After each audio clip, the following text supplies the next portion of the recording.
Hello hi. और ये आज दूसरा चैप्टर है जिसके अंदर हम थ्योरी ऑफ स्टेट के बारे में पढ़ेंगे। तो थ्योरी ऑफ स्टेट के बारे में जो हम पढ़ने वाले हैं उन सब चीज़ों के बारे में हम जानेंगे कि थ्योरी ऑफ स्टेट के अंदर क्या क्या बताया गया है।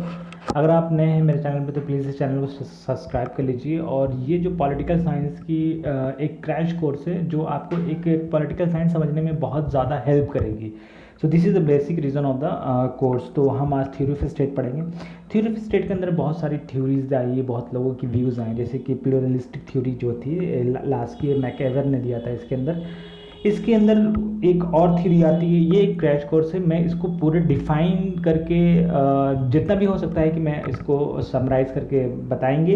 अब दूसरी चीज़ें आती हैं इसके अंदर कि liberal theory of state. Liberal theory of state के अंदर जो ये सब मानते थे कि जो ऊपर डिवाइन जो पावर थी, पहले लोग मानते थे कि डिवाइन जो पावर थी, जैसे कि किसी ने राजा को बनाया है हुकूमत करने के लिए हम पे, तो वो लोग इस चीज़ को नहीं मानते थे। वो कहते थे कि नहीं, ऐसा कुछ भी नहीं है।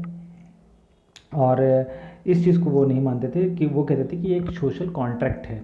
ठीक है, तो ये चीज़ें उनकी उस वक्त थी। फिर उन्होंने बताया कि फिर दूसरी थी क्लासिकल लिबरलिज्म आई, जिसके अंदर एक दो लिबरलिज्म आई, जैसे निगेटिव लिबरलिज्म और पॉजिटिव लिबरलिज्म।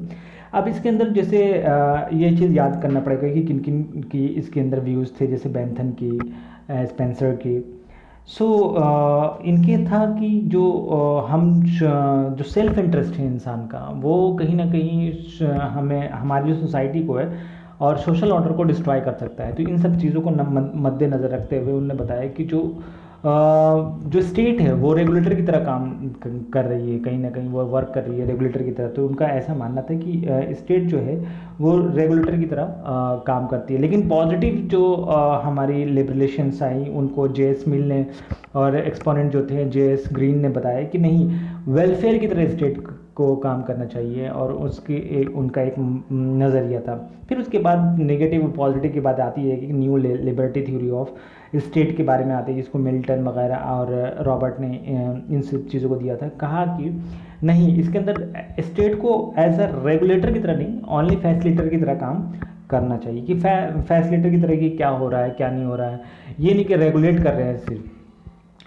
तो ऐसा उनके मानना था। अब इन सब चीज़ों को हम थोड़ा सा अच्छे तरीके से सीखेंगे कि प्लूरलिस्ट थ्योरी ऑफ स्टेट में क्या था। कि जो पहले ज़माने में क्या था कि लोग मॉनिस्टिक थ्योरी को मानते थे, जिसके अंदर जब एलास्की ने इन सब चीज़ों को चेक किया और देखा कि ये क्या हो रहा है क्या नहीं हो रहा है, इन सब चीज़ों को जब जाना, तो उन्होंने देखा कि नहीं, अगर हम किसी एक इंसान को ही अपने ओहदे पे बैठा देंगे तो ये बड़ा मुश्किल हो जाएगा कि किस तरीके से गवर्नमेंट चलेगी। तो वो नासिस्ट और फासिस्ट के अगेंस्ट थे, और उन्होंने प्लूरलिस्ट, प्लूरल मतलब अगर आप प्लूरल से समझेंगे तो दो चीज़ें जैसे हो सकती हैं। तो अगर आपको समझना है तो जैसे सिंगुलर और प्लूरल, तो दो चीज़ें होनी चाहिए। तो उन्होंने कहा था कि वो एक लास्ट की जो एक इंटरनेशनलिस्ट है, ठीक है, तो उन्होंने कहा कि डिस्ट्रीब्यूशन ऑफ पावर होना चाहिए, कहीं ना कहीं फेडरल सिस्टम होना चाहिए। फेडरल सिस्टम का मतलब ये होता है कि स्टेट के अंदर भी अगर मान लीजिए, अगर मैं स्टेट के बारे में बात करता हूँ, जैसे कि इंडिया में स्टेट है, सेंट्रल है, इस टाइप से। तो स्टेट का मतलब यहाँ पे ये नहीं है, मैं एक एग्जांपल दे रहा हूँ। स्टेट का मतलब यहाँ पे कुछ और है, ये पूरे होल को स्टेट बोला जा रहा है यहाँ पे। तो वहाँ पे पावर बटी हुई है कि स्टेट का अपना पावर है, सेंट्रल का अपना पावर है। तो ये फेडरल सिस्टम होना चाहिए। तो उन्होंने कहा कि डिस्ट्रीब्यूशन ऑफ पावर होना चाहिए, किसी एक इंसान के हाथ में हम अपना पूरा पावर नहीं दे सकते हैं, जिसको मॉनिस्टिक थ्योरी, जिसके अगर एक इंसान के अंदर हम पूरा पावर दे देंगे तो फिर वो उसकी मर्जी होगी, जो भी चलाना होगा चलाएगा। इसलिए फासिस्ट और नाजिम्स, नेशनलिज्म्स जो आ जाते हैं, ये सब उनके कारण हुए थे। अब आते हैं मार्क्सिस्ट थ्योरी ऑफ स्टेट। अब जो मार्क्स की थ्योरी से जो इन्फ्लुएंस थे, और जो तो उनकी जो थ्योरी थी, उनसे क्या था कि उन्होंने बताया कि इंस्ट्रूमेंटलिस्ट और स्ट्रक्चरलिस्ट करके दो मुद्दे को उन्होंने रखा गया, जिसके अंदर कम्युनिस्ट मैनिफेस्टो जो थे इंस्ट्रूमेंटलिस्ट। अब ये क्या होते हैं, जैसे कि जेम्स ने बताया कि पावर जो है ना वो मैनेजर के हैंड में होता है। मतलब जो मैनेज कर सकते हैं, जिसके अंदर कैपेबिलिटी है, जिसके अंदर मेरिट है, उसी के पास पावर होनी चाहिए। मतलब कि एक फाइट करके आया हो, उसी के अंदर पावर होना चाहिए।